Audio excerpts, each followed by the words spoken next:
ನಮಸ್ಕಾರಗಳು. ಸಮಸ್ತ ಕರ್ನಾಟಕ ಜನತೆಗೆ ಈಗ ಸರ್ಕಾರವು ಮತ್ತೊಂದು ಹೊಸ ಅಪ್ಡೇಟ್ ಅನ್ನು ನೀಡಿದೆ. ಅದು ಏನೆಂದರೆ ಈಗ ಸುಮಾರು 4ರಿಂದ 5 ಲಕ್ಷ ಮಹಿಳೆಯರ ಗೃಹಲಕ್ಷ್ಮಿ ಯೋಜನೆ ಹಣವನ್ನು ಈಗ ಸರ್ಕಾರವು ಕ್ಯಾನ್ಸಲ್ ಮಾಡಿದೆ. ಈ ಒಂದು ಹಣವನ್ನು ಕ್ಯಾನ್ಸಲ್ ಆಗಬಾರದು ಅಂದರೆ ಆ ಒಂದು ಮಹಿಳೆಯರು ಗೃಹಲಕ್ಷ್ಮಿ ಯೋಜನೆಗೆ ಮರು ಅರ್ಜಿಯನ್ನು ಈಗ ಸಲ್ಲಿಕೆ ಮಾಡಲೇಬೇಕು. ನಿಮ್ಮ ಅರ್ಜಿ ಕ್ಯಾನ್ಸಲ್ ಆಗುವುದಿಲ್ಲ. ಹಾಗೆಯೇ ಈಗ ನಮ್ಮ ಸರ್ಕಾರವು ಗೃಹಲಕ್ಷ್ಮಿ ಯೋಜನೆಯ 6,000 ಹಣವನ್ನು ಈಗ ಜಮಾ ಮಾಡುತ್ತಾ ಇದ್ದು, ಇಂದು ಬುಧವಾರ ಜುಲೈ 1ರಿಂದ ಕರ್ನಾಟಕದ ಈ ಒಂದು 23 ಜಿಲ್ಲೆಗಳಿಗೆ ಈಗ ಗೃಹಲಕ್ಷ್ಮಿ ಯೋಜನೆ ಹಣವನ್ನು ಜಮಾ ಮಾಡಲಾಗುತ್ತಾ ಇದೆ. ಈ ಒಂದು ಯೋಜನೆಗೆ ಸಂಬಂಧಪಟ್ಟಂತ ಸಂಪೂರ್ಣ ಮಾಹಿತಿಯನ್ನು ಪಡೆದುಕೊಳ್ಳಲು ನಮ್ಮ ಈ ಒಂದು ಚಾನೆಲ್ಗೆ ಸಬ್ಸ್ಕ್ರೈಬ್ ಆಗಿ ಹಾಗೂ ಈ ಒಂದು ವಿಡಿಯೋವನ್ನು ಕೊನೆಯವರೆಗೂ ನೋಡಿ. ಅದೇ ರೀತಿಯಾಗಿ ಸ್ನೇಹಿತರೆ, ಈಗ ಈ ಒಂದು ಗೃಹಲಕ್ಷ್ಮಿ ಯೋಜನೆಗೆ ಸಂಬಂಧಪಟ್ಟಂತೆ ನಮ್ಮ ಸರ್ಕಾರವು ನೀಡಿರುವ ಮಾಹಿತಿಗಳು ಏನು ಅಂದ್ರೆ, ಈಗ ಸುಮಾರು 4ರಿಂದ 5 ಲಕ್ಷ ಮಹಿಳೆಯರ ಗೃಹಲಕ್ಷ್ಮಿ ಯೋಜನೆ ಹಣವನ್ನು ಈಗ ಸರ್ಕಾರವು ಕ್ಯಾನ್ಸಲ್ ಮಾಡಿದೆ ಎಂಬ ಮಾಹಿತಿಯನ್ನು ನೀಡಿದ್ದಾರೆ. ಅಂದರೆ ಸ್ನೇಹಿತರೆ, ಇನ್ನು ಮುಂದೆ ಈ ಒಂದು ಮಹಿಳೆಯರಿಗೆ ಗೃಹಲಕ್ಷ್ಮಿ ಯೋಜನೆ ಹಣವನ್ನು ಜಮಾ ಮಾಡಲಾಗುವುದಿಲ್ಲ ಎಂದು ನಮ್ಮ ರಾಜ್ಯ ಸರ್ಕಾರವು ಈಗ ಮಾಹಿತಿಯನ್ನು ನೀಡಿದೆ.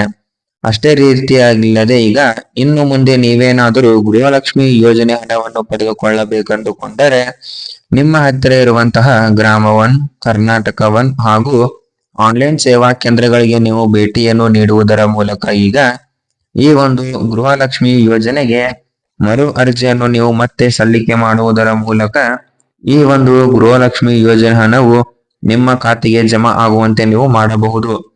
ಹಾಗೆಯೇ ಸ್ನೇಹಿತರೆ, ನೀವೇನಾದರೂ ಒಂದು ವೇಳೆ ಈ ಒಂದು ಗೃಹಲಕ್ಷ್ಮಿ ಯೋಜನೆಗೆ ಮರು ಅರ್ಜಿಯನ್ನು ಸಲ್ಲಿಕೆ ಮಾಡದೆ ಹೋದರೆ ನಿಮ್ಮ ಗೃಹಲಕ್ಷ್ಮಿ ಹಣ ಕ್ಯಾನ್ಸಲ್ ಆಗುವುದು ಖಂಡಿತ.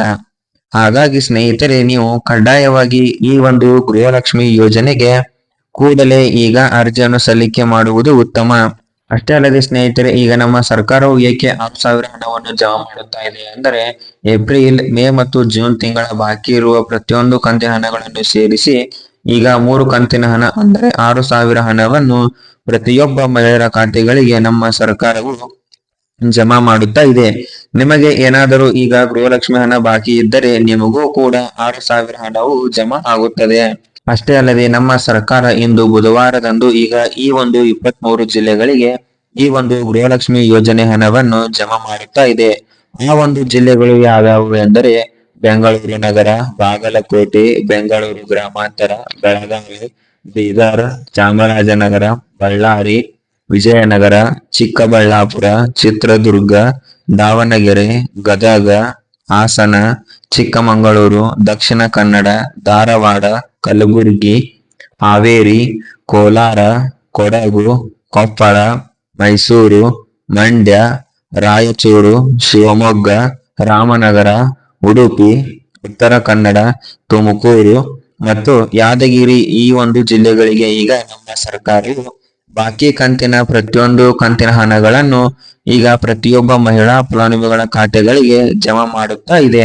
ಅಷ್ಟೇ ಅಲ್ಲದೆ ಈಗ ನೀವು ಕೂಡ ಈ ಒಂದು ಗೃಹಲಕ್ಷ್ಮಿ ಯೋಜನೆಯ 6,000 ಹಣವನ್ನು ಪಡೆದುಕೊಳ್ಳಬೇಕೆಂದುಕೊಂಡರೆ ನೀವು ಆದಷ್ಟು ಬೇಗ ಈ ಒಂದು ಗೃಹಲಕ್ಷ್ಮಿ ಯೋಜನೆಗೆ ಈಗ ಮರು ಅರ್ಜಿಯನ್ನು ಸಲ್ಲಿಕೆ ಮಾಡಬೇಕಾಗುತ್ತದೆ.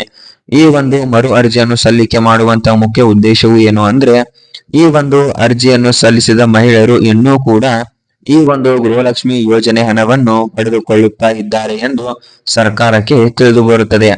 ಆದ ಕಾರಣ ಸರ್ಕಾರವು ಈ ಒಂದು ತೀರ್ಮಾನವನ್ನು ತೆಗೆದುಕೊಂಡಿದೆ. ಹಾಗೆ ಸ್ನೇಹಿತರೆ, ನೀವು ಕೂಡ ಕಡ್ಡಾಯವಾಗಿ ಈ ಒಂದು ಗೃಹಲಕ್ಷ್ಮಿ ಯೋಜನೆಗೆ ಮರು ಅರ್ಜಿಯನ್ನು ಸಲ್ಲಿಕೆ ಮಾಡುವುದರ ಮೂಲಕ ನಿಮಗೂ ಕೂಡ ಈ ಒಂದು ಗೃಹಲಕ್ಷ್ಮಿ ಹಣವನ್ನು ಬರುವಂತೆ ಮಾಡಿಕೊಳ್ಳಬಹುದು. ಒಂದು ವೇಳೆ ನೀವೇನಾದರೂ ಅರ್ಜಿಯನ್ನು ಸಲ್ಲಿಸದೆ ಹೋದರೆ ನಿಮಗೆ ಈ ಒಂದು ಗೃಹಲಕ್ಷ್ಮಿ ಯೋಜನೆ ಹಣವು ಇನ್ನು ಮುಂದೆ ತಲುಪುವುದಿಲ್ಲ.